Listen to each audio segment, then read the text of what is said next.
Hello guys, nagluluto nga pala kami ngayon ng bagulan. So ayan nga po, i-ready na po natin. Yan po, nilagay po namin dyan ay ang siling green. Nilagyan na rin po ng bawang. Tapos nilagyan na rin po ng black pepper. Then, lalagyan po naman natin siya ng asin. Kunti lang po muna.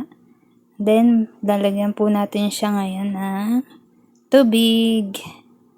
So, ayan, papakuluan lang po natin ito mabuti at dahil matigas po ang ating bagulan. So, ayan po, isa lang na po natin sa kalan at naubusan nga po ng gas yan, kaya dyan po kami nagluluto ngayon sa sala. So, ayan po, kumukulo na po ang ating nalulutong bagulan. So, yummy naman po yan, guys.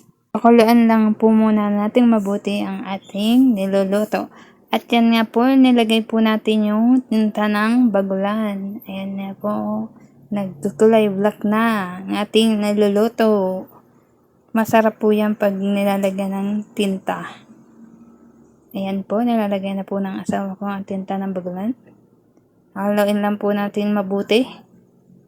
At pakuluan po natin ito ng mabuti dahil alam niyo naman po pag ganyan ang mga lulutuin natin, medyo matigas.